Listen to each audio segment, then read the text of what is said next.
Hello, everyone, and welcome to VR Verdict, episode 85, our weekly podcast where we talk about everything VR. I am PJ. And I am Wookie. I'm and back. I would like to share VR with you. He's back. It's been such a crazy week, and time's so weird as it is. I can't even remember the last time you were on or not on, to be honest. And I'm not saying that in a bad way, but it feels weird because power went out once and I was sick once and this had a headache. And yeah, it both feels like I haven't missed one and it feels like I've missed 10 at the same time. And I don't know how to process that weird feeling. Yeah, and I went a little nuts in VR this week. So, and I'm only saying this so anyone listening can go check these things out. But I was a guest on the Let's Talk Oculus podcast. Check out when you're listening to this, that one should probably be out too, both audio or video. You can see my lovely face. And then we had our roundtable discussion last night in VR with a bunch of devs talking about VR and all kinds of things. Which that's I think that's a start of something new and special. They seem to be having fun. We're having fun. Yeah. I like that. We encourage anyone, whether you're a dev or a gamer, it's all just about talking about what works, what doesn't, what people like, what they want. It's a good gateway for gamers or app users to talk to the actual developers and give them honest feedback and help them learn quicker. And maybe learn why some things are just harder to do. Yeah. Maybe curb our own expectations because it's easy just to scream at games, for Ubisoft or Rockstar and be like, well, yeah, you could just easily do this. You guys have hundreds of millions of dollars. But then, when you see a solo dev being like, I could do that, but I can't afford to do that and eat and give my baby some milk money, Yeah. But yeah, you can join us actually in VR and be part of the conversation and just have a good time with us. So that was last night. We're going to talk to Andre here about a Rogue Escape. And then I don't know what you call it, if it's like SATA testing, Adventure Labs, Dr. Crumbs, they retooled it and they're back in testing before release. So running through that. So it's been a crazy week. So like I said, time is just not a thing to me right now. Yeah. You exist outside of it. But for this episode, and the reason you're here, we're talking to Andre. I'm not going to pronounce his name. I do it shortly after this, and I don't want to kill it again. But he's from Spare Parts Oasis dev team, kind of a one-man show anyway. But we're talking about his game Rogue Escape on Oculus Quest and Rift with cross-buy, as well as Steam. It came out on June 10th. It's $19.99. It's an escape room escape. It's room scale. You're in this giant mech, and it's amazing. And there's no instructions. You have to figure out what each button and lever and everything else included does. And I really enjoyed my time in there. I can't wait to get back in there. It's pretty unique. I definitely recommend checking it out. I don't have a big enough spot right now ready for it. So how big does my room have to be for the room scale? Am I going to get bonked by my angled ceiling? Well, thankfully it's on Quest, and you could go down in your living room, and you only really need maybe, I would guess maybe like 6x6. That I can could be or could not be wrong. You don't have to move around a lot. You just have to mainly reach for things and stuff like that. Mm-hmm. So it's not like you need to be rolling around or taking cover. Or it's just mostly for atmosphere. But yeah, it's really neat. That's cool. Can try it out. Without sidetracking too much in the intro, how are you so bad at pronouncing names? It's like a running theme with you. It's like I told Andre, I'm just, a simple American person that just does not.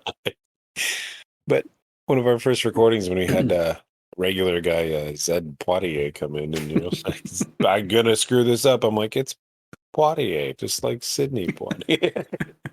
I think it actually goes back to me not reading books. And Yes. I'm not, when I say that, people don't think I'm like an imbecile, because the act of physically reading books puts me to sleep, and I hate it because I love reading books. So I'm very much an audiobook person. But growing up, audiobooks weren't a thing, and I'd read a couple. Like, I tried to read The Hobbit many times. I've got through it a few times when I was younger, but it was like torture. Like, I could be sitting outside on a sunny day with a nice breeze on a park bench, and I would pass right out after a couple pages, Some people and then do that, yeah. I have to Movies reread probably half too. the chapter to like. So I'm gonna say that's why, maybe, but I'm sure it is. Yeah. but anyway, I was back to this. No, yeah. no, I don't care. I can make fun of myself. Um, yeah, check out the game. We have a really good chat. He's seems like a really good dude. He's fun to talk to. Yeah, Very that's good. interesting, very intelligent. Some of the things they did with the game, and working with social behavior and reacting to the game. It's so interesting to me. So yeah, give it a listen. Check it out. Check the game out. Feedback's Since it great. since it doesn't, I should have brought this up in the podcast. So since it doesn't teach you what to do really in the game, you figure out. I wonder if like the game has like a camera, like recording, the whole thing and sending it back to the devs so they could laugh, because I'm sure some people are just raging out. If they're not patient enough to like say, oh, that's what this button does. They just flip a table and log off. Yeah. I'm sure you could get that from Facebook, but the devs don't. I'm just kidding. Anyway, give it a listen. Let us know what you think. Let him know what you think of his game. Have fun. That's the main thing.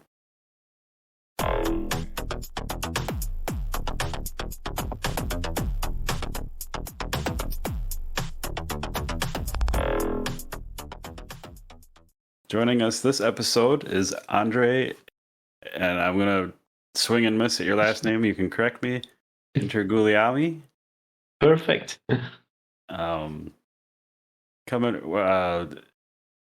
Your studio name, is it Spare Parts Oasis? Do I have that right? Okay. I just want to make sure of that. So, well, one-man band anyway. Yeah. So. My favorite kind. Yeah. Nice. So we're here to chat about your game Rogue Escape that's out on Oculus Quest, Rift, and Steam. Yeah. Came out in June, and how's that going for you? Awesome. Super, super happy. It was published by Armor Games Studios, and we are all super thrilled. It was developed with a bunch of friends, Silpha Labs, which is a studio also from Italy, where I'm from. It's old friends that I used to work with a long while ago when I started in this industry, and it was fun to. Yeah, it was by coincidence that we found each other back in the VR space. All of us. It's 3 of them, and just me on my own, usually working as a solo dev. And we were all invested into VR projects one way or another. So when we got back in touch, it was perfect timing. And Armor Games kind of wrapped us all together for this gig. It was a lot of fun. Oh, that's great. It's got to be neat to make friends and have friends, and then kind of reconnect in the same field that you guys all, I'm assuming, love. So. Yeah, it's quite a long trip. I mean, we used to work together back in the 2000 kind of thing. I was barely 19, and we were doing Game Boy Color games. Oh, wow. Awesome. So imagine that. Years and years go by, and then we are on a mobile VR thing on our face. I mean, it's really incredible. Yeah, and that I was gonna get to that, but that kind of helps make sense, because you released a Rogue Escape under the title Nauticrawl for PC in 2019, right? Yeah. And then you brought it to VR, which I love. We'll get to that. But you're also this month actually, you're porting it to mobile. Is that right?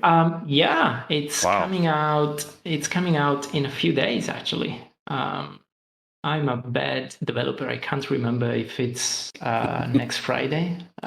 It's all a blur right now. Yeah. But it's coming out very, very soon.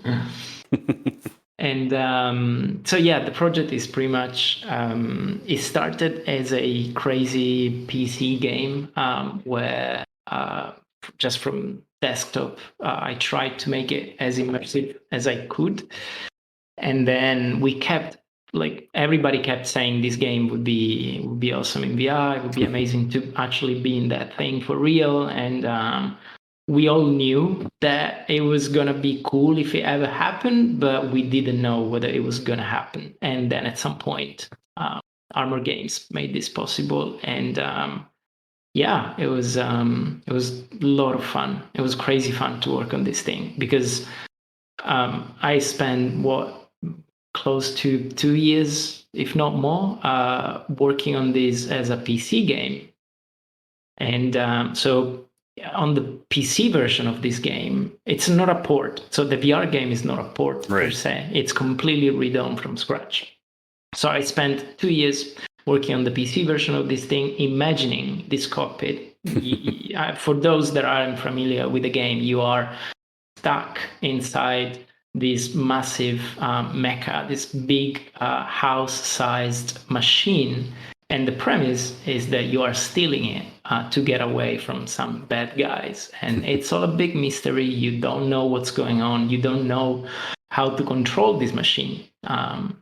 So basically, I've been imagining the machine myself, while I was doing it, because on desktop, you don't really see all of it. It's all smoke and mirrors, right?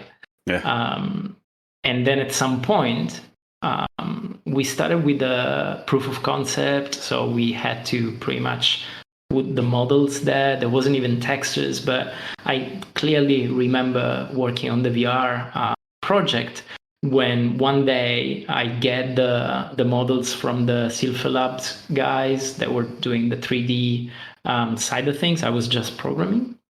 So all the art and all the VR interaction is actually from them, and I was just working on the gameplay side of things. And I remember this clearly. One day I just put on the headset and here it is. I'm inside that thing for real. After working on it for such a long time, imagining how it was, I was actually there. And the same reaction was from the rest of the Armor Games team.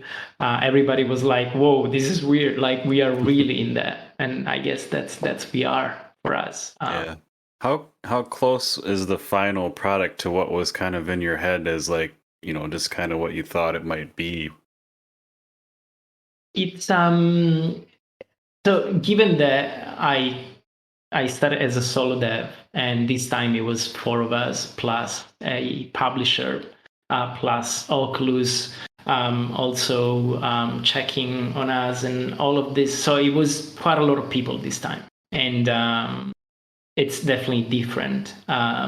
It's not my nautical cockpit anymore, but it's a shared vision. And yeah, it's 100% as I hoped it would be. And it's not, that's the magic of this process. It's not how I imagined it would be. That's how I blueprinted.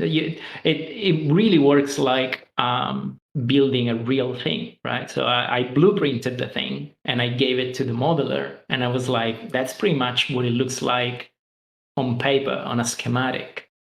And then he started putting metal and rivets and, soldering cables and stuff. So it's really like building an actual thing. And this time is actually on 1/1 scale. So I guess it's really as close as it gets to building the thing.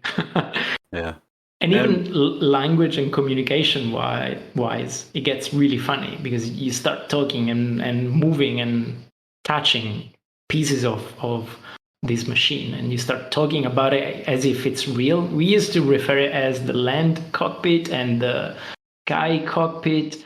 It will sound nonsensical to people that haven't played the game, but it was fun. For anyone listening, the game, it's room scale, and you do feel like the atmosphere is great. Like you really feel like you're in this machine. You can walk around in it. And also, we'll have to talk about there's almost zero instruction on how to work this machine. You have to figure out just by pressing and pulling, and it's pretty incredible. I played it for like an hour and a half, 2 hours. I got through a couple gates. Was figuring things out. Yeah. But how do you like your initial design for PC? Like, how did you come up with the concept and just kind of like figure out how to make things work? You almost seem like you'd reverse engineer it to get it to where the player comes in. The concept was easy. I just wanted to mesh a whole bunch of games that I grew up with, that I loved, from X-Wing, the simulator. I played the heck out of that game when I was a kid. And roguelikes, like old text-based roguelikes. Now, when I start describing this game and I put all of this one next to the other, that's when people that haven't played the game start going like, what? So yeah, the idea was like, I want to make this machine, this cockpit, and I want to make it so that you are piloting through a radar what is basically an old school roguelike. So literally like text-based from the top. And I tried as best as I could to mesh these things together. A few people saw it. Armor Games decided to invest in this crazy thing. And after that, so that's the initial vision. And after that, it was all iterations. So when you say reverse engineer, is actually very, very correct, because it wasn't what we are playing today. It was a whole mess of experimental controls. Some worked, some we had to scrap. And so we kept iterating until, I can't say until it made perfect sense, because it's one of those games that just clicks and works for some people. Some other just have fun in the process learning it. Some others might struggle, and some others just hate it because they just find themselves lost. They want a bloody tutorial for the thing, and by the time they realize there's none, they go completely nuts. But fortunately, we've encountered quite a few other people that enjoy this kind of experience. So, you were saying? I love it. Like, I love not knowing what's going on, or like having zero instruction and just having to figure it out.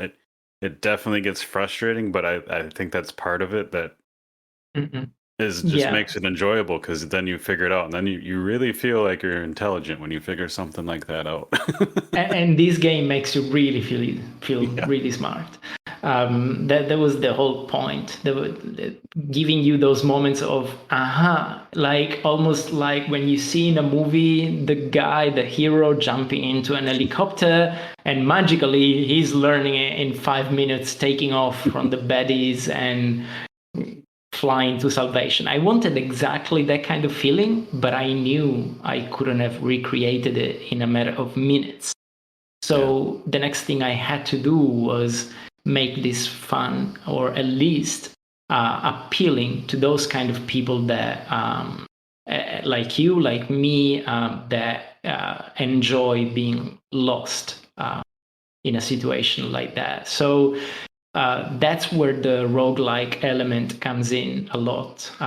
You figure things out and you die, and it's totally okay, because the story makes it so that it's a bunch of you. It's not just you. It's a bunch of workers, slaves. The story kind of pieces the whole mystery together towards the end. But it's a bunch of different people trying to solve the same mystery, dying, and trying to advance for the collective, this sort of escape plan. And that's how I try to make sense of this whole experience. You die, but it's okay. I didn't even know that, and that makes it even like cooler now. Apparently I did pretty well because I haven't died yet. So in VR, we had to restructure completely this die and repeat roguelike element, because on PC you restart from the very any roguelike, and as you progress, you unlock elements that help you jump forward in leaps that make sort of the progression very tangible. In VR, we couldn't afford to restart from scratch. Even if we gave you power-ups and ways to leap forward, restarting something in VR, dying in VR feels very, very frustrating. It's not like on PC where some people, I don't smoke, but some people might be just, smoking a cigarette, enjoying their time off, and just die, repeat, okay, click, check Facebook meanwhile, then go back to the game.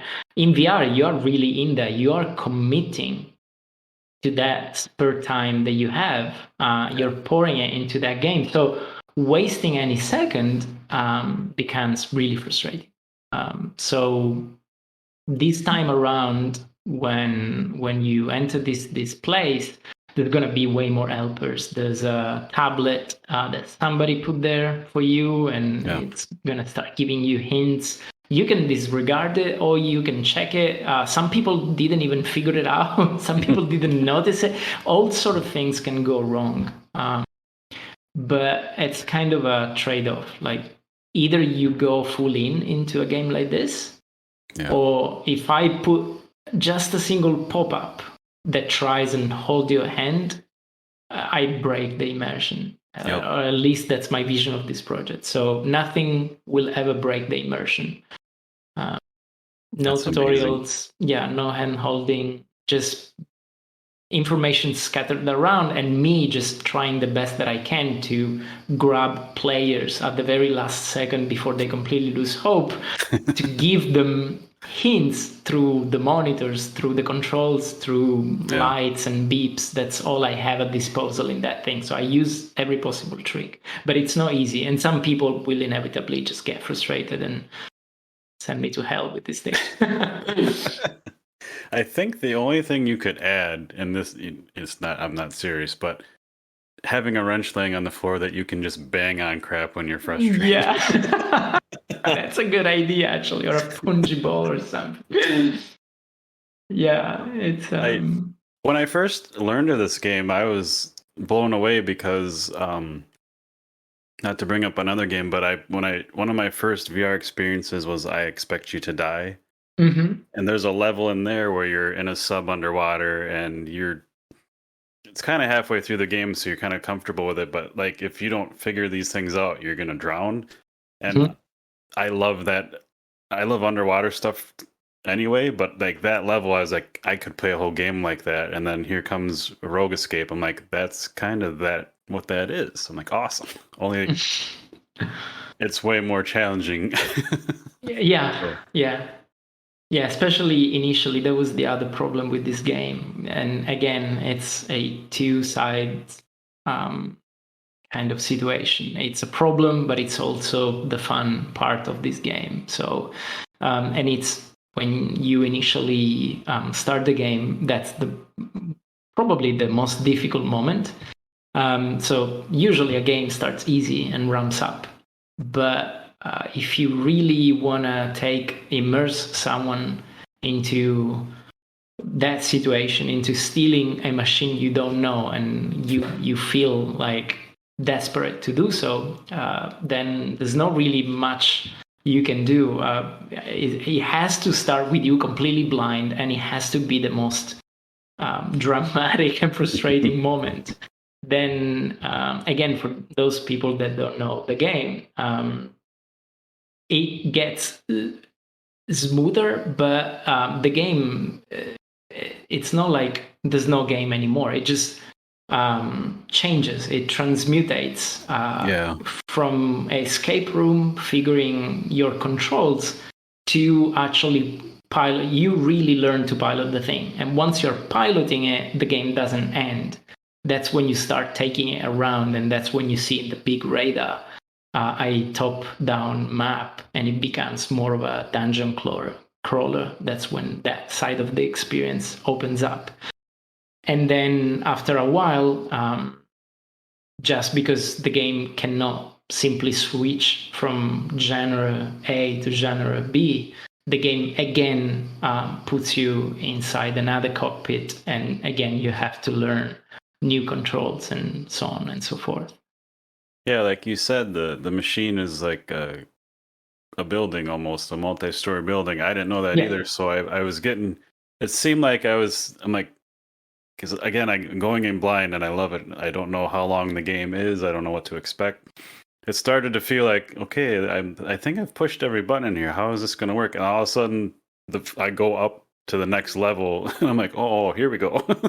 Yeah, one of the expedients that we used, that we adopted to avoid people thinking, okay, that's it. I was having fun now because I like, for example, The Room or escape games in general. So the fun for me is over because now it's a top-down dungeon crawler. I mean, yeah, okay, but maybe this is not really... I want more of buttons and stuff. So the solution there was to have more panels, more buttons that you can fiddle with, but they don't work yet. So on your right, for example, there is a button that you can push, and it opens up barely a panel, but then the panel retracts again. So it kind of hints at the fact that there's more. And so the idea is, well, the hope at least is that people will chew through the dungeon crawling side of things, knowing that they are about to experience again more escape room kind of mechanics. And hopefully soon enough you change floor entirely, and another thing completely comes in, and you have to relearn a new cockpit. That's pretty much the flow of the game, and it's a very unusual flow. So some people are completely disoriented by it. Some people are taken by surprise and love it, and some people don't even give us a chance and just quit it before. I mean, that's to be expected. That's really intelligent design, though, because I hit that button, I don't know how many hundreds of times. And then when like I said, when the floor goes up and I went up, I'm like, hey, I wasn't done down there yet. I'm like, oh, maybe I go back. Yeah, that's the idea. You have to feel like you're not done experimenting with all the devices. That's awesome. Yeah, no, it was really a lot of fun to make this game. Of course, the fun part, as with anything game development, is usually the beginning, and then development is a lot of work, but then you get to testing, and that's when things get really not bad, but interesting, borderline frustrating. So we had a bit less with this iteration, with the VR iteration of the game, because we knew what we were dealing with. On PC, I can tell you a few fun stories. Initially, the game, for example, it wasn't as I would say slow, but it's not really about being slow. It's you can take your time. Nothing is putting pressure on you. The game eventually also kind of tries and explain to you that it's pretty much turn-based. It's a world that doesn't move until you move. If you don't make any sound, nobody notices you. Initially, it wasn't like that. So my request for the player was that as soon as they start moving, a few turrets will start noticing you, and you're under fire. You're under fire, but you're still learning the machine. So everything is blinking, there's gouges piping out smoke, and the enemy is kicking your butt, and you're still trying to understand what that red light is, and it's banging on your ears. And so we come out of the first testing with, I don't remember how many people tested it, quite a lot. And like two dudes managed to get through, and they were like, "This is awesome," and we were like, "No, it's not. Like, it's only you and another guy that managed, and this is not great." Yeah, they were all dying like flies. So at that point, I went back to the drawing board, and I thought, wait a second, my original inspiration for this part of the game, so when you start moving, is dungeon crawlers. So why is everything real time? It doesn't make any sense. Or at least I thought it did make some sense, but actually I do have a good excuse to make it so that people can take their time. So I start making this world where everything reacts to your motion rather than being active immediately. And it made sense, and it made it way more creepy because yeah, sometimes you're just standing still thinking about what you want to do next, and you hear the monsters outside going like "Rawr," and you're like, oh shoot. I'm not sure what kind of, I don't want to say gave it away, but I kind of picked up on that. Like I'm like, not that it's like complete like actual turn-based, but I'm like, if I'm not moving or making sounds, I seem to be okay. And then the eeriness really did kick in, because I'm like, do I want to hit that button that I don't know what it does yet? Yeah, that's the atmosphere in there. It's kind of tense, and you can hear voices and stuff outside, so it's fun, creepy fun. Wookie, as a gamer, have you played games without instructions that have been like difficult, and do you enjoy that, or do you not want to put time into it? Just kind of, it depends on the feel for the game. If you jump in and it feels like, somebody's just thrown something together, and you don't know what's going on, it's hard to give it a chance. But then like that Township Tale, the character creator in that one, like, they don't tell you anything. There's these knobs and switches, and it was fun to figure out. So I kind of like to experience stuff and not be told. I like to figure it out, but I have to have a good vehicle to figure it out. And it sounds like this game's got that. So I hope everyone gives it a chance.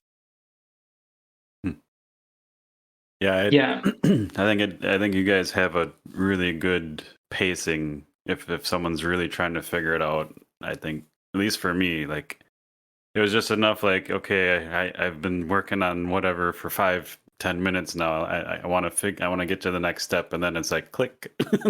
Oh, that makes sense. So I think you have a good pacing. Yeah, I'm using a lot of tricks, and again, it was about iteration, studying how people are playing the game. For example, there is a counter as you enter the cockpit for the first time, and you start touching all the controls, which is what people usually do. A counter kicks in. It's kind of funny to reveal I hope I'm not spoiling too much for people, but as you touch the controls, if you touch them a few too many times, a tablet will blink. And you pick up the tablet, and you discover that somebody left some breadcrumbs notes for you to follow. And that should hopefully bring your hopes back up, because we have two scenarios. Some people start touching the controls and they immediately click with them, and in no time they turned on the machine. When that happens, they can still get stuck along the game. So we have a few other sort of hidden mechanisms that try and grab the player at the last second, because it's all a play where I try and have you have fun, and then try and grab your hand at the very last second, so that I'm not ruining your fun as soon as I understand that you're getting pissed off at the game. Nice. Understanding that is very hard, because we all tend to get upset about something in a different way at different moments. So literally boils down to having a lot of people playing the game and study who gets pissed off when. And Yeah, you cannot possibly cover breaking point. Yeah, you cannot possibly cover 100% of No. human reactions. So some people will inevitably just get upset, and the game will fail at holding their hands, grabbing them. But hopefully, we grab enough people by the last second. And again, and then there's some geniuses that just figure it out in no time. Usually, they are almost the party poopers here because they sort of ruin the fun, right? Like the game doesn't have any chance of opposing a challenge. And those are usually, whenever I get a negative review because the game felt too easy to them, those are the ones that hurt the most, because these people don't have, of course they can't possibly have any idea of how much I have to sort of tune the game down so that a lot of people can enjoy it rather than just a minority of die-hard. I know sci-fi controls kind of fans can enjoy it. So I have to sort of trace a average line for as many people as I can. But was I able to have an army of developers with me? Those folks that found it too easy probably would have got a hard mode. But it was just too much work. We couldn't fit it in.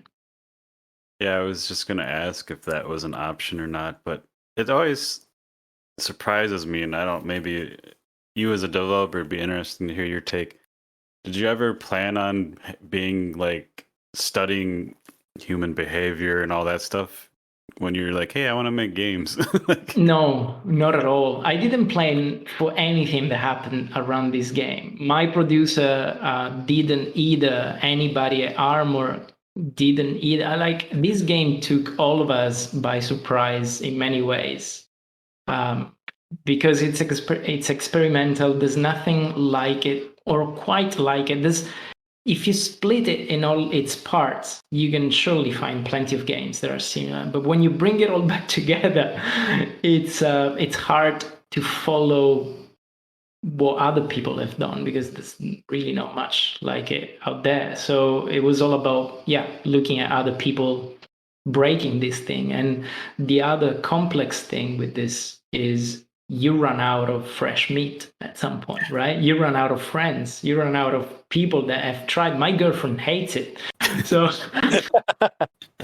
so what happens now? You can only follow your guts, and most likely your guts will fail with certain other kind of players. So what you do is just you go out there and you test and iterate and hope for good testers that can leave meaningful comments.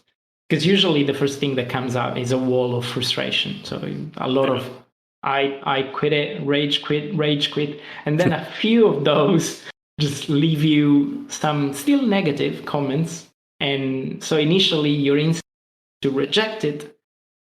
But if you take it slowly, you allow yourself to suck it in, then you start actually finding good hints between those comments at how to adjust the game. Yeah. If we could just get those types of reviews, to tell you what, a little more specifically to help you out more, it would be awesome. Yeah. You want to get like, this is pre-actual Psychonauts 2 just came out. Like you should have that kind of superpower. Just get into the player's head and figure things out for your game from there. But unfortunately, we can't. We have to, and when we can't ask for players to really be a game designer, of course. So they tell you things their own way. It's all a it's a fascinating part of the job that I didn't think I was gonna have to deal with. Yeah, and the game, so on the Oculus platform, I believe you support cross-buy, I believe, correct? It on the Oculus platform, if you're going for the Quest, I'm just always curious, did you start with the PC build in mind first and then went to Quest, or do you do it No, and go with Quest and then? we because as a development kind of a process, it's easier to first check that you can be on the lower specs device. We tend to, at least that's what we did. We sticked with the Oculus with the Quest throughout development. And then for the PC build, we went back to the original high-res assets and tried as best as we could to put to good use the PC that usually people have for VR. Although, of course, that's again, just like gameplay, a compromised job. So I know some people asked us to have more effects, just more of everything, more polygons, just because their machines are powerful. And I understand how, especially back in the days, when we all started putting rigs together for VR, we were all having like massive computers to handle this stuff. But unfortunately, the truth is, business wise, it's more safe to make these kind of games so that they can run on as many computers as possible. And with the Quest being the mix now, we are seeing a lot of games that kind of tune it down a bit. And some people complained about that. It's fair. I understand we're not utilizing the computer to the fullest. But at the same time, it's kind of amazing that these games can run on a mobile chip on your head, untethered. So it's for just between the first Quest and the second Quest, and not just the hardware, but some of game design and everything. Some of the games that have been coming out, like, they just look incredible when you think about this is playing on a phone. Yeah, exactly. It's a phone rendering twice. Yeah, it has to render on two screens. It's a lot of work for that poor thing. Even games that, like Red Matter, for example, came out on PC well before Quest was even a thing, and it looks great, plays great. It is damn close to the same game on the Quest, and it's just like, how the hell? It's a lot of work. That's how.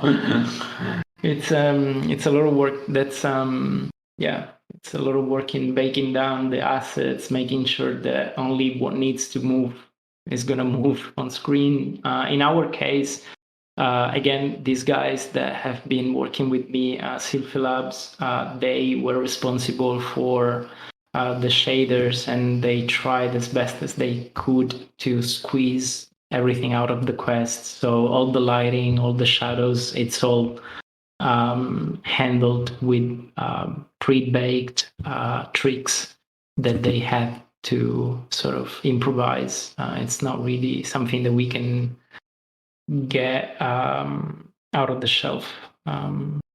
Not Unity or Unreal, all these engines still don't give us really. Of course, they're an amazing base to develop on, but they're not quite there in terms of handling realistic assets on a mobile chip.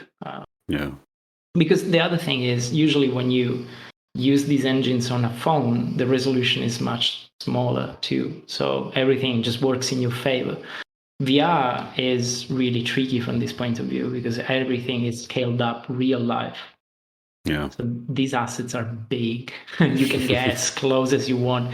Everything is a bit headache. And that's really how most of the initial part of the project went by, with us sitting together, figuring out, okay, this is the PC version, and how do we completely rework it so that it makes sense in VR? I was, of course, mostly thinking about the game design side of things, but on the graphical side of things, it was one headache after the other, making sure that it can fit in there, making sure that it makes sense and it still looks pretty, which is another challenge with VR. I don't know how you're going to look at this thing, whether you're going to be up close or far back. Yeah. Making something pretty is way more complicated than on PC, where I know where the camera is. You are the camera in a VR game. So, I don't know how you're going to look at this thing. It's got to look pretty from any angle. It's very hard.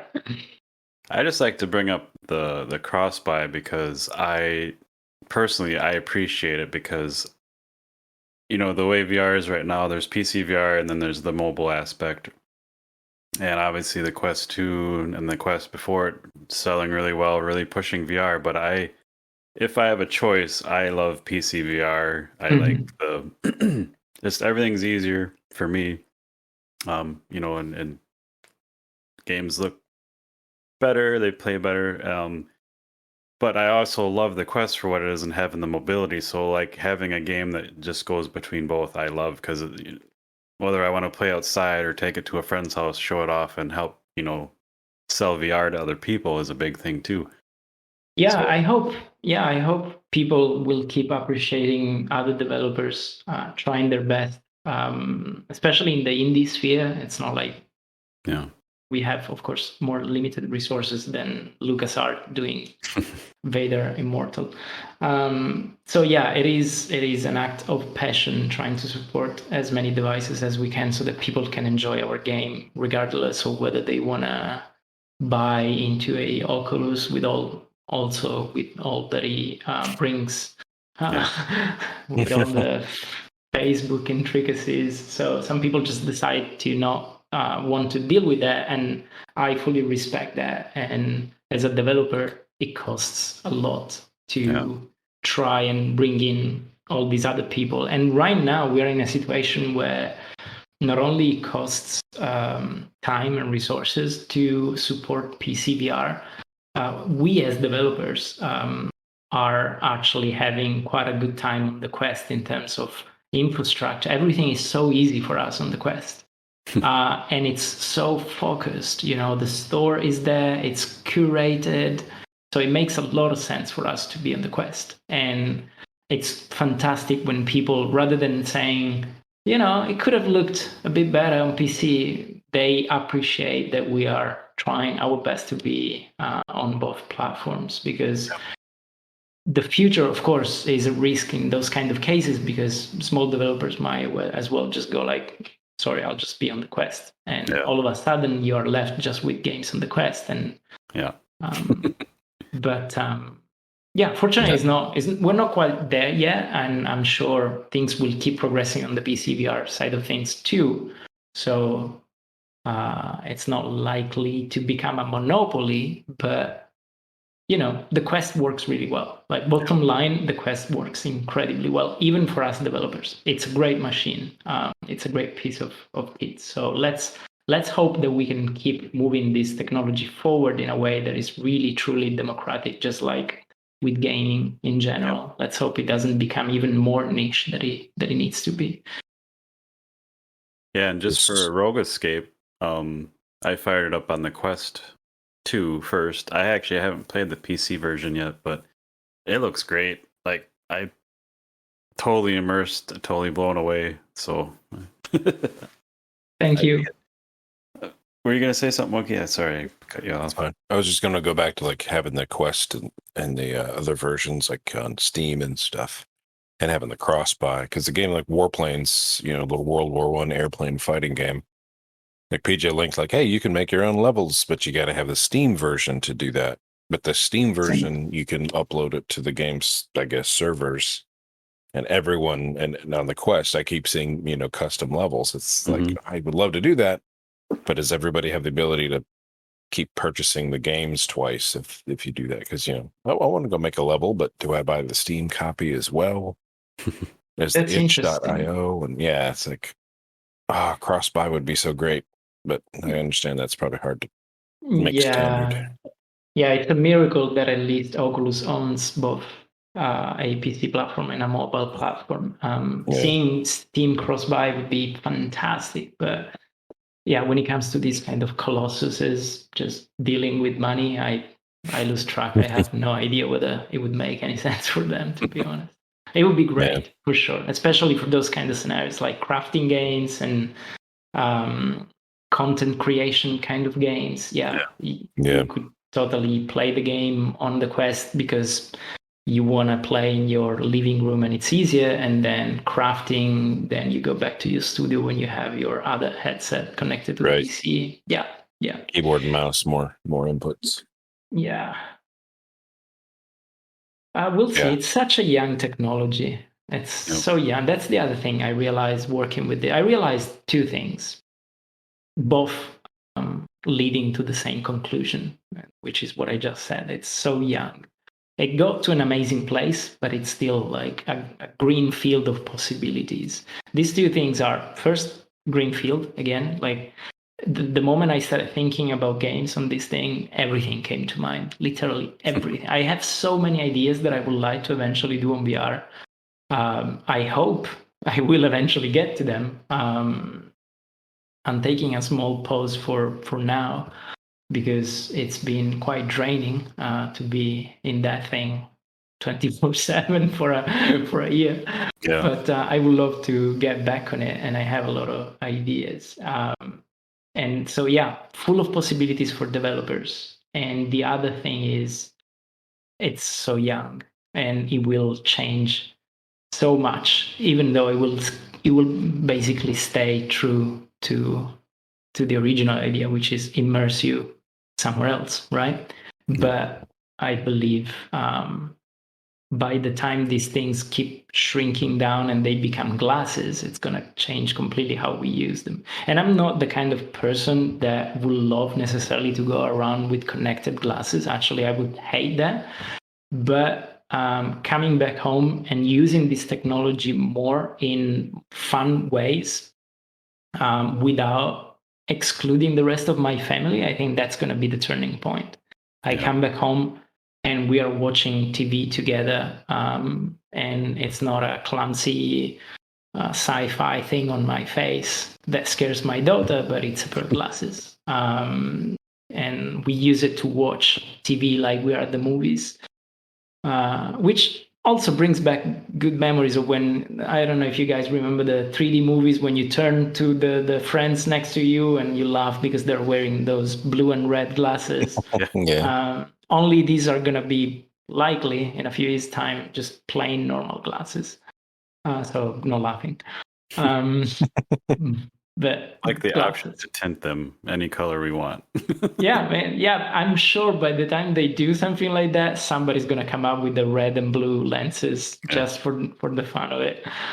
But yeah, that's gonna be a big turning point. I know everybody is aiming there. Facebook, I believe, said they are, of course, racing for it. Apple, I think, said something like that too. Although anything related to Apple is rumors at this point, but that's the race in place right now, and shouldn't be too long. But yeah, when we think about the creative potential today and the fact that it's just going to keep growing, it's such an amazing space for developers. Yeah. So you mentioned taking a break. Are you just talking from developing in general or VR specifically? I was just curious if you had any like plans for updates or DLC for Rogue Escape, or if you're kind of at a good point where you're like, moving on to the next thing when you start up again. So right now, the only new plan for this title is going back. It's going back to the initial, to the origins, and we moved the PC version to mobile, and it's launching this month. And there's no other plans for now, although my brain keeps spinning around this concept, this idea, and many other ideas. I keep seeing myself for now like in a giant robot fighting big kaijus and stuff like that. Oh my God. And those are the kind of things that once you start spinning on those, it's very hard to put it down. But I want to take a break, not from development. I hope it's a big privilege for how things are shaping up in our industry. It's a big privilege to keep making games, and I hope I'm going to be still privileged for another while. But I will take a pause from VR while explore other projects on desktop first, and then meanwhile I'll keep fiddling with my giant robot ideas, and hopefully I'll be able to do something else. I would like to go back to it. we'll see in which form, and we'll see what the heck will be out there by the time I do that, because this stuff keeps evolving so fast. Yeah. So we'll see what will be there. Yeah, it's funny that, I'm sure most devs are the same, just so many ideas and stuff. And Wookiee kind of is into development just a little bit, if not hobbyist. I don't know what you'd want to say, Wookiee, but we were just last night after we had a roundtable discussion in VR, we fired off like 20 ideas for games. And one thing is, I just want to bring it up because it's kind of on topic. I just want a game that's a co-op, 2-player or whatever, where you're one guy's driving the machine, one guy's like the gunner and just, blowing crap up, and two different, where the driver's like doing his own thing. It's like a racing game where you're like punching stuff, breaking stuff. And I had exactly the same idea. So I'm gonna reinforce on that idea so that somebody can hopefully pick it up and give us this game, because I won't be able to do it in the immediate future at least. But co-op game, but you are the Power Rangers. Yeah. And exactly. Everybody's piloting a different limb of this giant robot, and it's total mayhem, total chaos, because you are trying.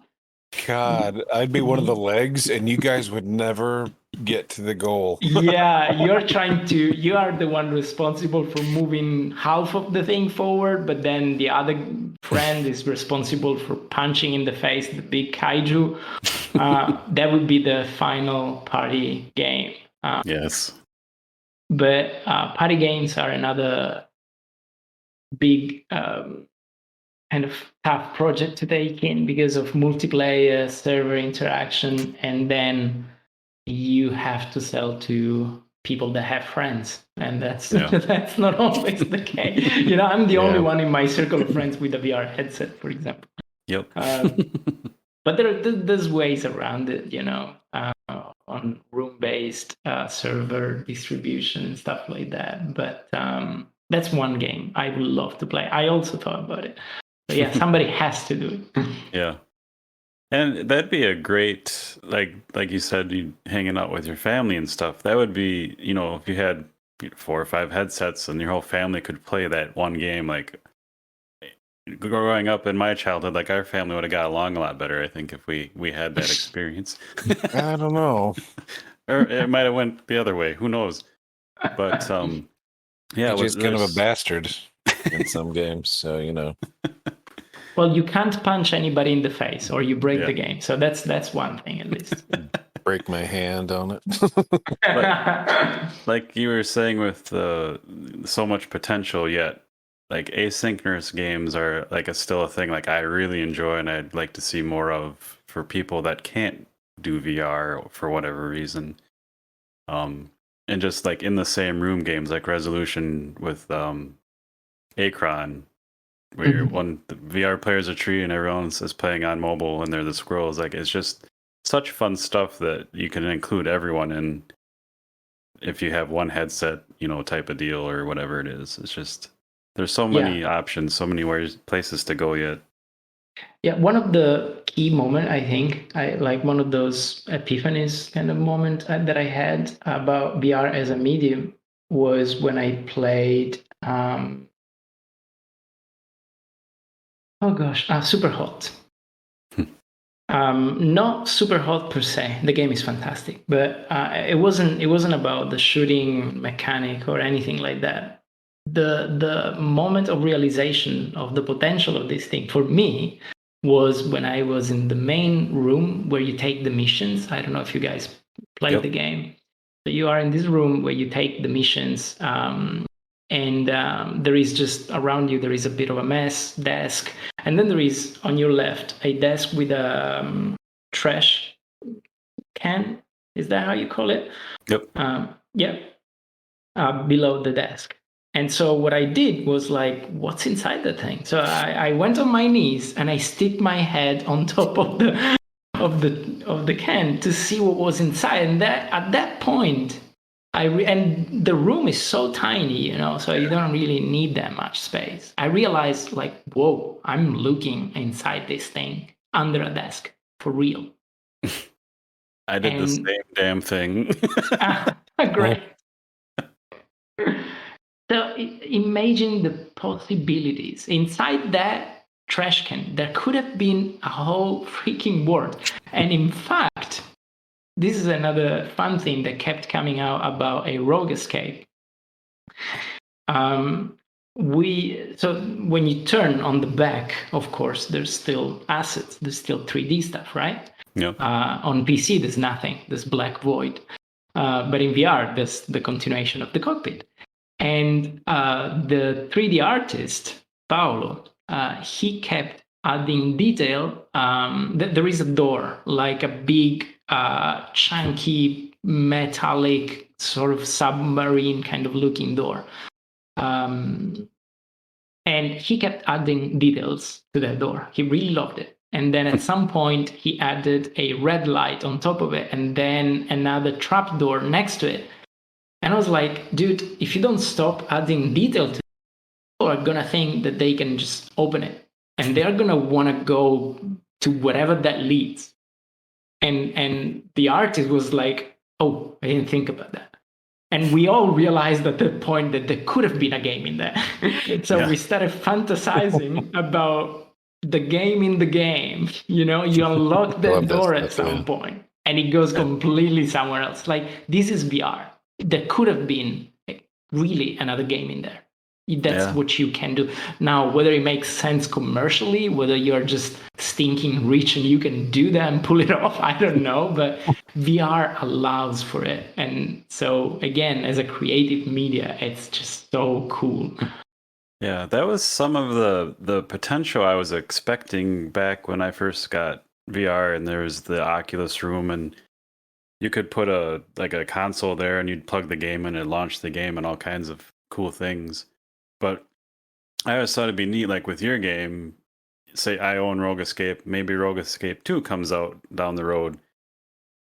I can you guys choose to like launch it in the same cockpit, and then you go through that door and then you're into the sequel without, you know, anything. Like, that would be so neat.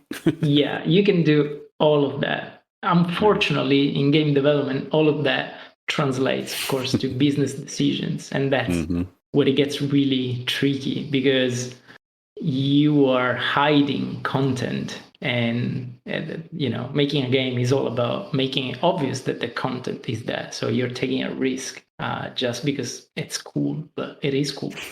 And I hope people are going to take those risks at some point. Yeah. It's just so neat when you find those things, though, like the Easter eggs and stuff. But like going to non-VR games, there's every update they put out with Grand Theft Auto, they either sneak in new audio lines or they've had them in there the whole time and they kind of drip out, because every time I'm driving down the road and I hear a different phone conversation, it's like, how many voice actors did they hire for this game? And you've been playing it since, I don't know, whatever, 2012 or 2013. And I'm still hearing new crap. And it's like, what? Yeah, so, like, that's, yeah. Yes. Big studios have the budget for that kind of stuff, and it's great when they commit to keep supporting the. Unfortunately, the sad truth of things is, you know, this kind of stuff is usually only coming from big AAA studios, because, you know, you need a lot of money to pull it off. But with tools becoming easier and easier, fortunately, we should see more of that in the indie gaming sphere as well. Because at the end of the day, the problem is AAA studio might struggle to do something like a Rogue Escape because it's not quite mainstream. So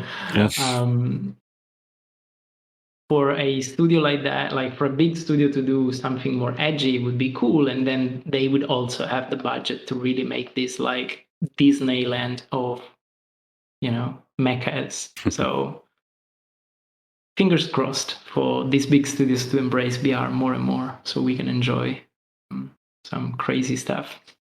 Yeah, like you mentioned, was super hot, and getting down on your knees and looking in that trash can. Like, that was another thing when I first got into VR. And you know, I love escape rooms, but real life escape rooms, it's a lot of locks and combinations, and it's like it's neat, but it's like I'd rather do something different with it.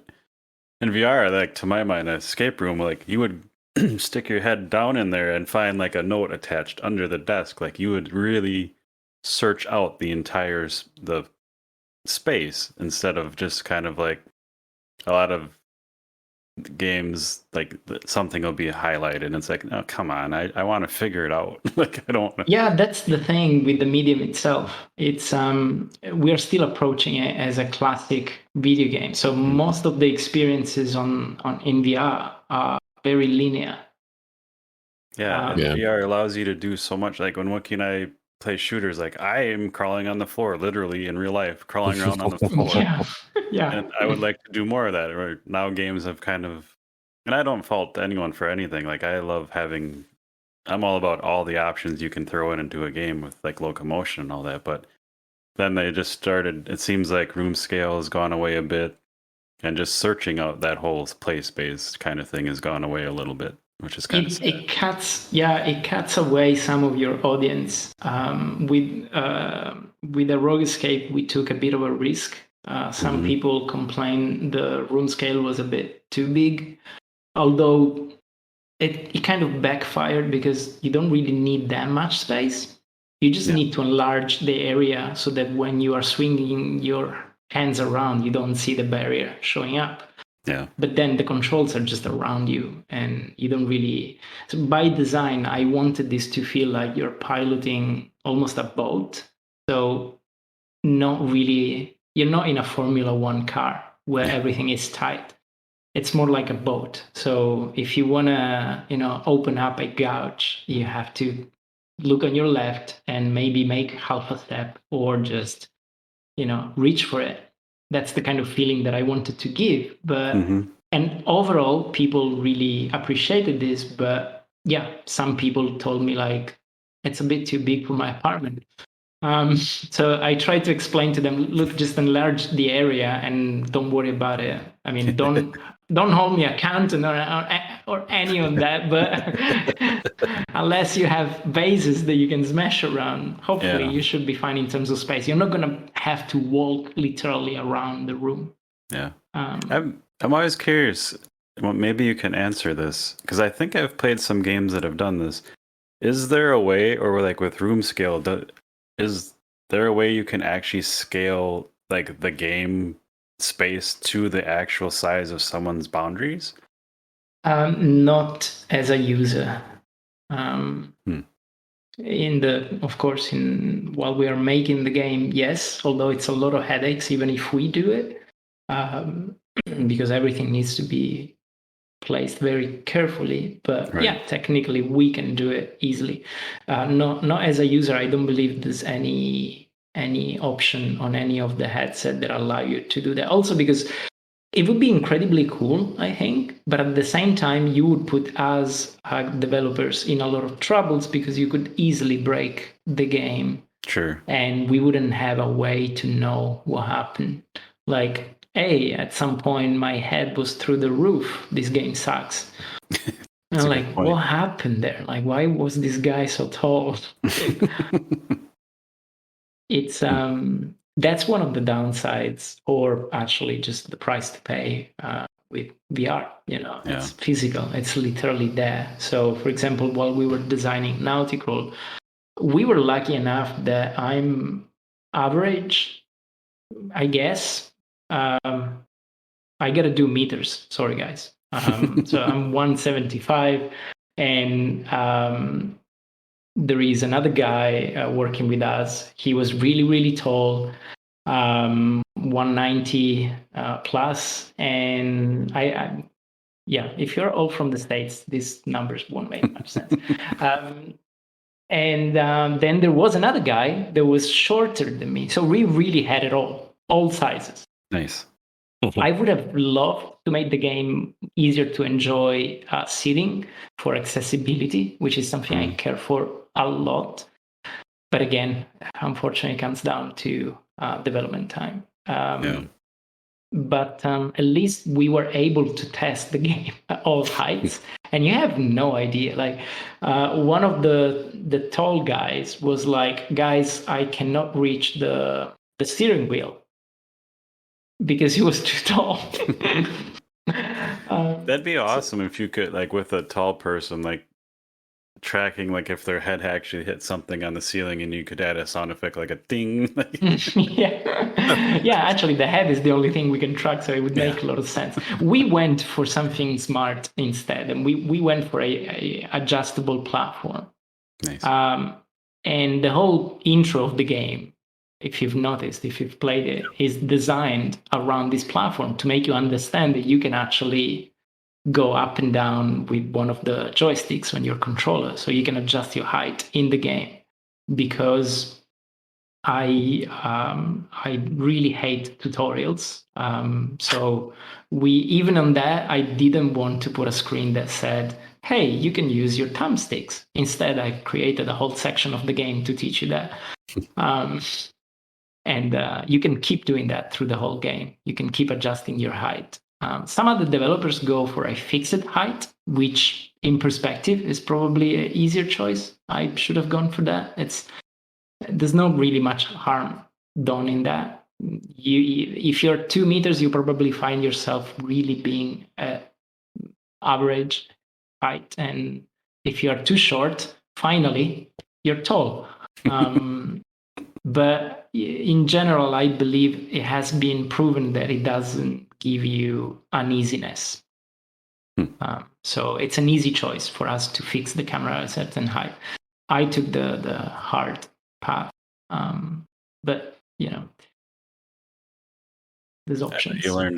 I bet you learned a couple things from it. So you on your first VR game, you learned quite a few things, yeah, the hard way.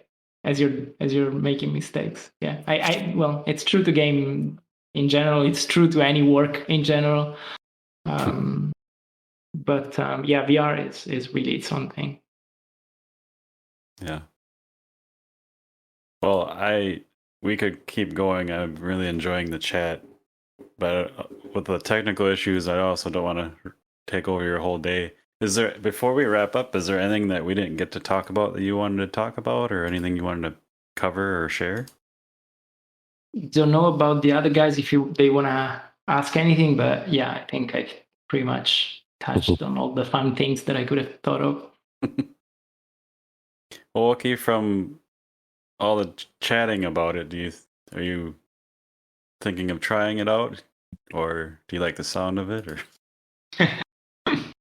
I like to put them on the spot.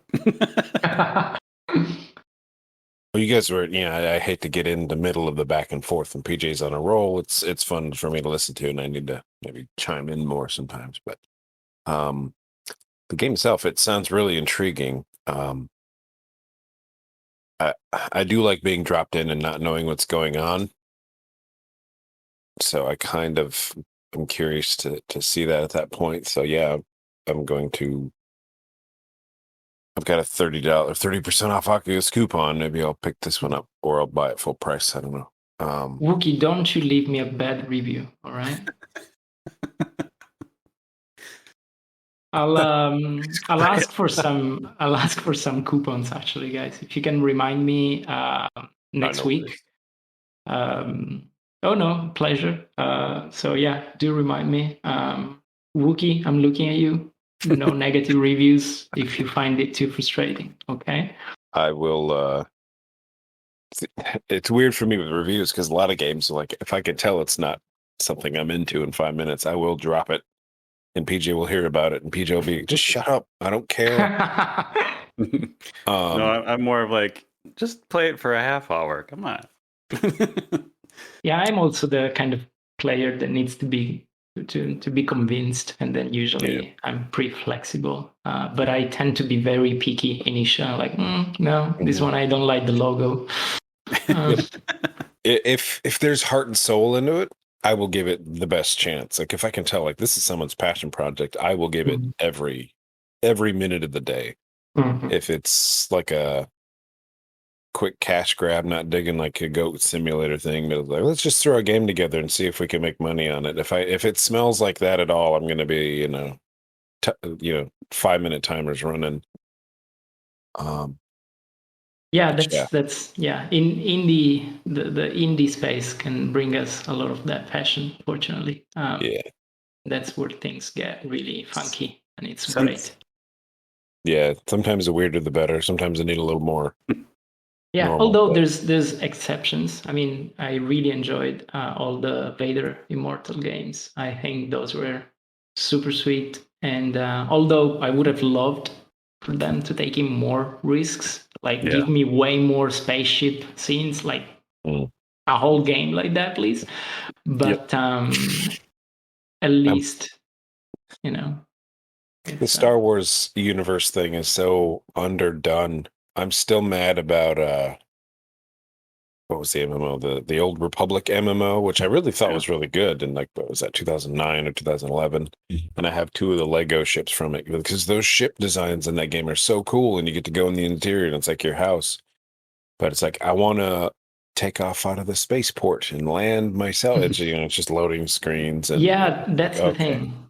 Yeah, I had the same when I was playing the new X-Wing game. What is it called? Star Wars Squadron in VR. Yeah. And I got pissed off because they wouldn't let me use the motion controllers, which really I hate them for that. And the second thing is, but I totally understand them for that because I went through this pain. They wouldn't let me touch any button. Like, I'm happy I made my game, which is exactly the opposite. But I'm also happy they didn't have to go through the pain that I went through, because as soon as you let people touch all the buttons, everything goes to hell. So good on them for not letting people do that. But imagine how cool it would be if you could really flip switches on an X-Wing. Lock your S foils and unlock them, and you would crash like 1 millisecond after you start the thing. But how fun would that be? That's my thing exactly. Like any game where there's like, first person controls or driving, I'm going to be the one trying to land a helicopter like authentically, and everyone else is just flying past in arcade mode or something. Then you're going to love a rogue escape. You get like to do everything on your own. I mentioned that Warplanes game earlier, and I've been dying to play more of that too, because it's, you're in the cockpit of World War I plane, but it is like that. There's for the voice chat, there's little toggle switches for like turning your mic off, or team chat versus everybody in the room radio channel. And anything that doesn't make you die, basically. Yeah, but it's kind of like, I'm so enthused. There's like a little like clipboard, like they would have had with their checklist, like telling you how to use that airplane or drop a bomb or whatever. I'm sitting there flipping through that stuff. I look up, like there's a building coming at my face. Shit. And then I pull up. Then I'm sitting there flipping the radio switches. I'm like, can you hear me now? And stuff like that. And I look up and there's an airplane coming right at my face, and I explode. Like, shit. I'm not playing the game right. But that's fun. So if you like exactly that kind of thing, then you're gonna have a blast. I will pull the levers. I will open the lids. Yeah. All about that. I won't leave you a bad review. Thank you, Wookie. You told me not to leave a bad review, so here's my review, and then I'll be it. Just kidding. Just kidding. I will know it was you. Well, Andre, it's been awesome talking to you. If you ever feel the need to come back or spin up another project, we'd love to chat again. But I really, really hope it's going to be for something new. I had a blast. It was super fun. I hope next time we can do it in VR again. Yeah. If you need testers for when you get that co-op mech game going, I'm in. I'll give you guys a shout also, because I need friends with VR headsets. So you're going to have to be testing it with me. That's fine. PJ doesn't get motion sick. I can get a little tweaked, so I will be you'll be your threshold for not getting sick. I'll be your threshold for people that can get tweaked. All right. Thank you so much, guys. Thanks for your time and putting up with the initial technical difficulties and sticking through it. Oh, that's all right. You had me on my official first VR chat ever, so that was short, but it was a lot of fun, interesting. We shot the t-shirt bazookas a couple times. Nice. I did, yeah, I did shoot the bazooka. That was weird. All right, guys. Thank you again. Have a good weekend. Thanks for. And you guys, bye. Bye.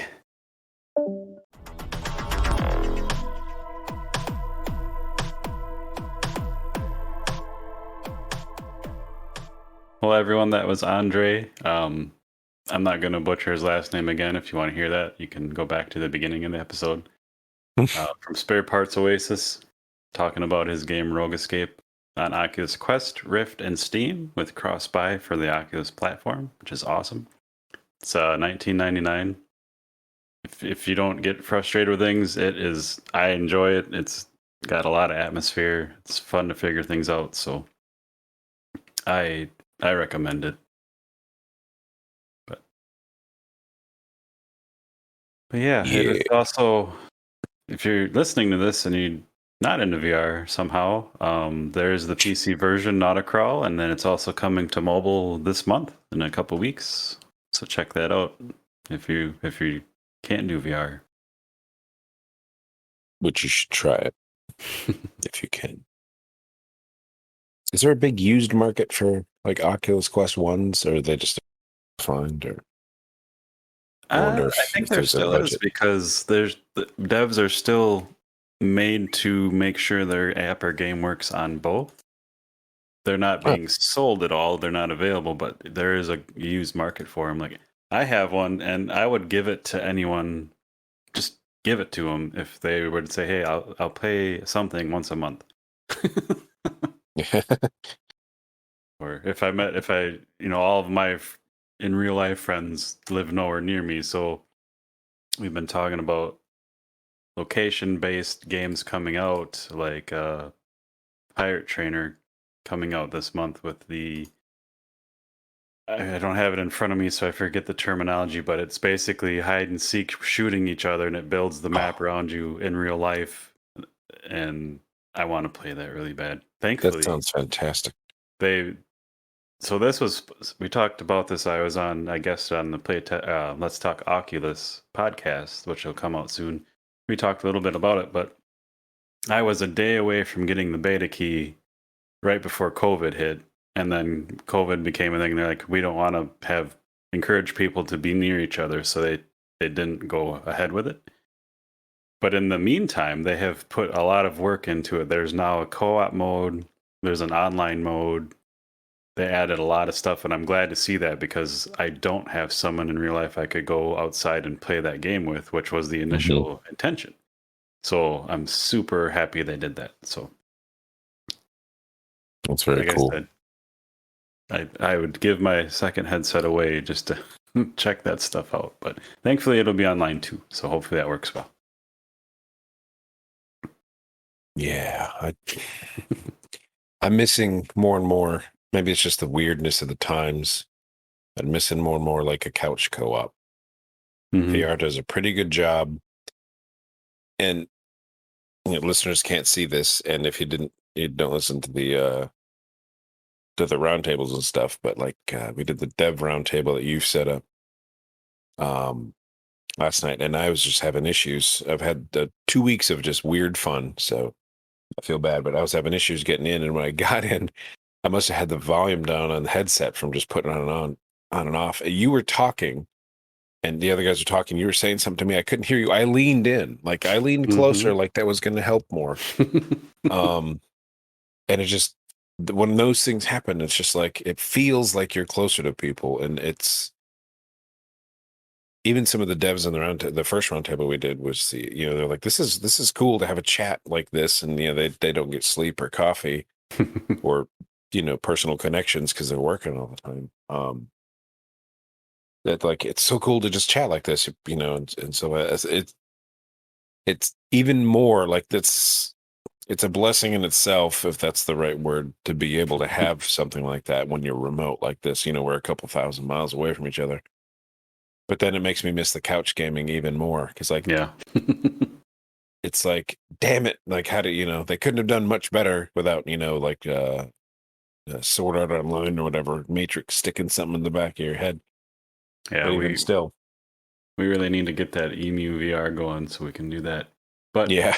to your point last night, when you say you leaned in, like I noticed that. And I'm like, and I kind of like saved that. And then when I went to bed, I was just thinking about that. I'm like, it was just a unique moment. And it's weird that it still happens in VR and it's still like, that's so cool.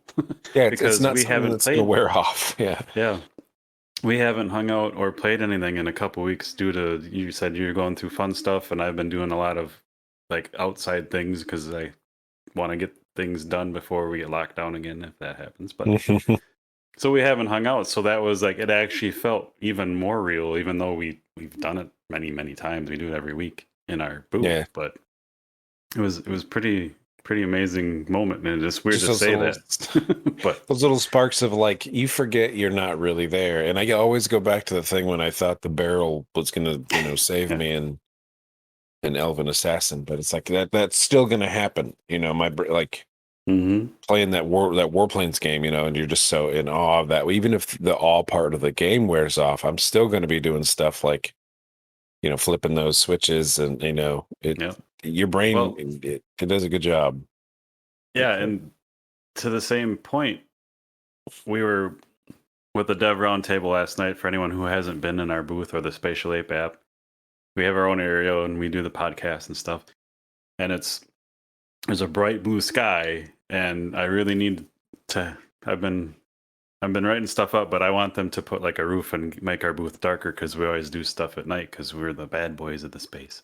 But but I think I went to bed last night. We did that recording, or we chatted for almost 2 hours, and I went to bed and I think I slept funny, which I normally like. I can sleep through anything, but I think it affected me because my body was like, it was just daytime. Yeah, because I've been up since 3 a.m. today, which is I get up early normally, but I think that's what it was. So it's like, that's how crazy and atmospheric and surreal VR can be and affect you. Like, it's insane.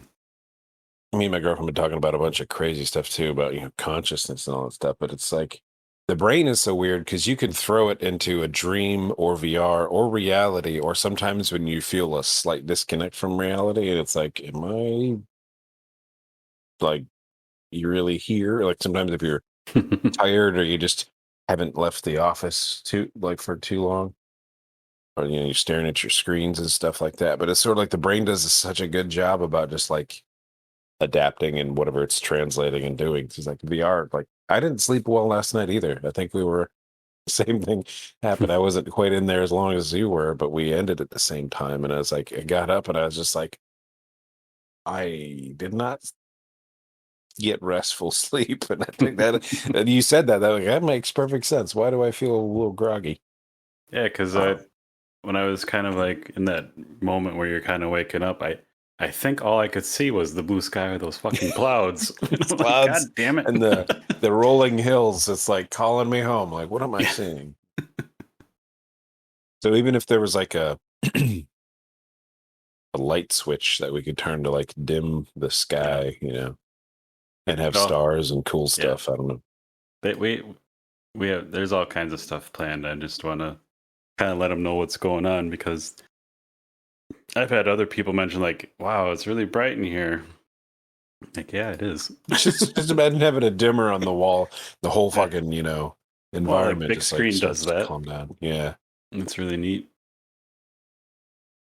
So yeah, just to demonstrate to, again, anyone listening, it may not be in VR and listening to a VR podcast, like shout out and let me know on Twitter, like I'm interested.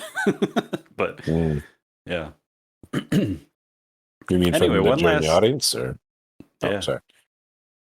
You brought up the 30% off coupon, and I keep hearing people say these things. I've only ever received one of those, and I get them all the time.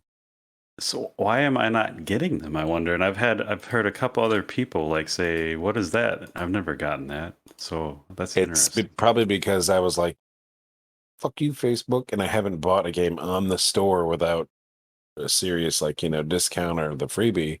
I buy them on Steam if I can, and they're probably like trying to entice the sales. The whole thing with Amazon back in the day, if you'd leave something in your cart for a week, you'd get like a coupon for it. they want that sale. So they're getting your money already. They want my money. And I'm kind of like, prove that it's for the good of humanity and for the furthering of VR for VR's sake and not for taking pictures of my living room and see how messy it is with my cup on the counter. Come on. But yeah, I get those like, it's probably my 5th or 6th one in recent memory. Wow. I think I've gotten one ever. If it wasn't account based, I'd be like shooting them out of those t-shirt guns. But here's a 30% off coupon on me. Yeah, and I found a whole like Reddit thread on the same thing, so it must just be like a use case thing. Bastards. Well, it's like, yeah, it's people using, AI. But on the same hand, like, I own a lot of fucking games, so give me a break. Right? That's the other, that's where I don't like, it's a little bit of abuse because they're like, this is going back to a friend of ours, PJ and I's in real life, for who's still listening to us, but and this is back, I remember watching Neon Genesis Evangelion in their apartment, and they spent so much money at Blockbuster renting movies and games, and they had so many late fees because they just kept them and played them instead of just, going to check them out, that they gave them like the free gold membership where there's no longer late fees because they were giving them like hundreds of dollars a month, I think, in late fees. And it was nice for their local Blockbuster to be like, you guys have done enough. Here's, no more late fees for you guys. And it's like, that's a token of appreciation because they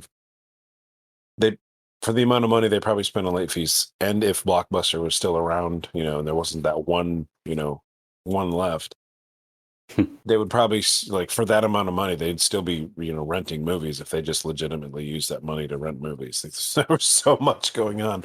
Why don't people like you who play like every game that comes out, why don't they give you like a thank you coupon? Yeah. People like me, they need to be like, you need to prove that you're going to be a good store user before we give you a freebie. Yeah, I was just curious. That makes sense. Yeah. Bastards. Yeah. It's using AI and machine learning and behavioral tracking to coax a little more out of people. And nothing else comes of that. So I'm just gonna like every day just like look at a game, put that code and try to apply it, say you can't use this, and then not buy anything. Maybe that'll give them which code? Because like the code, wasn't it like Explorer 30 or something like that? It's the same yeah, I code. think I've gotten those too. Is it? Yeah. So I'm gonna just go to the store once a day, put it in, try and buy a game with it, say, oh, it's not gonna work, and then I just delete it out of my cart. Maybe they'll get the hint. Yeah. I'm more concerned for other people because I've heard a lot of people say that, and I was just curious. But... All right, everyone. Yeah, we could go on and on for that one.